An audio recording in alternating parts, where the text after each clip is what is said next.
A soft-on-crime judge is trying to manipulate us into not criticizing her for being a soft-on-crime judge.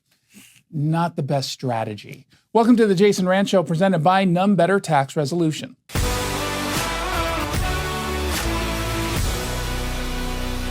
King County Superior Court Judge Joanna Bender is lashing out at the media for daring to criticize her reckless decisions.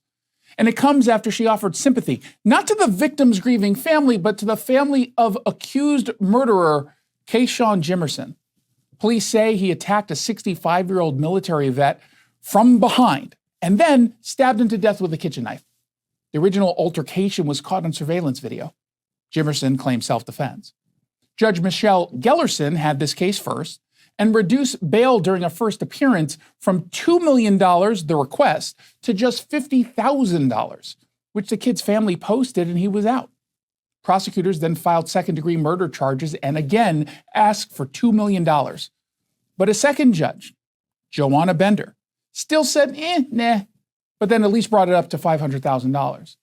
But it was during this hearing when the judge decided to try to manipulate all of us into offering less criticism.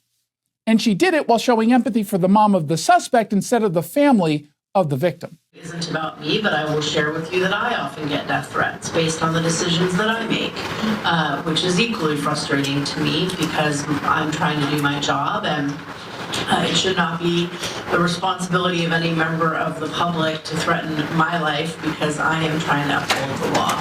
So I am very empathetic to the situation that the family finds themselves in, having experienced it myself.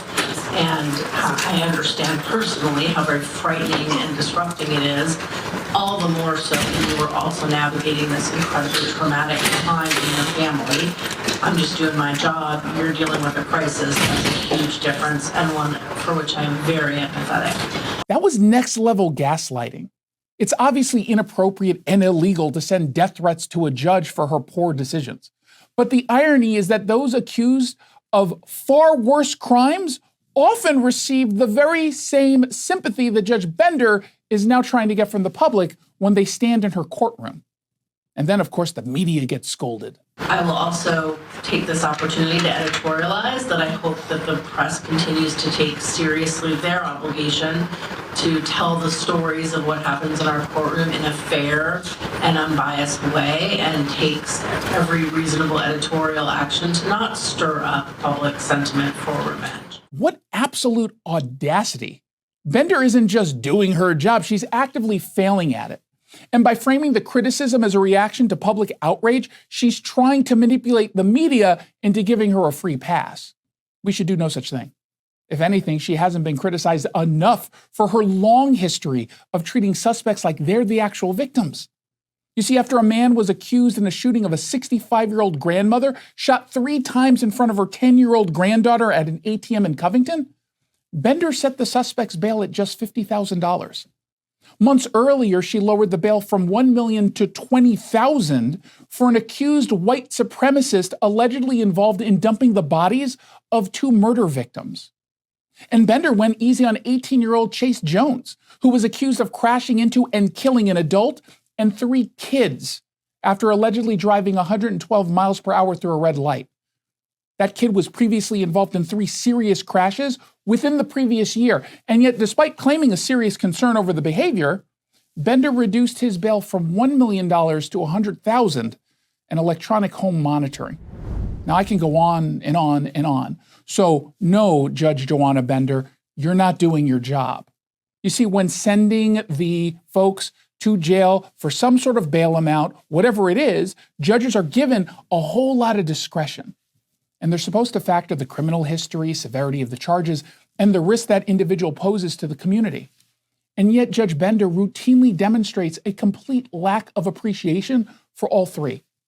Journalists should ignore her transparent attempt to use these alleged threats to avoid getting called out by the media. She consistently overlooks the threat posed by the very suspect that she coddles.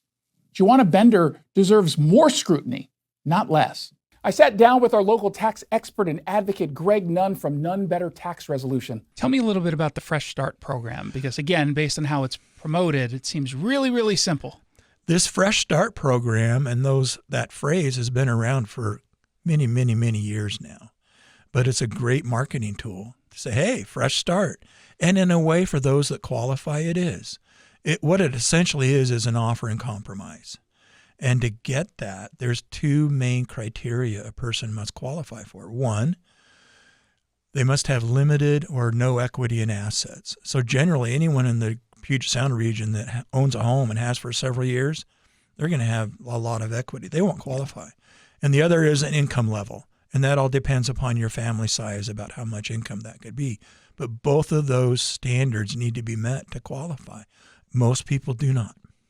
If you're having trouble with the IRS, then call Greg Nunn of Nunn Better Tax Resolution. From stress to success with IRS Solutions.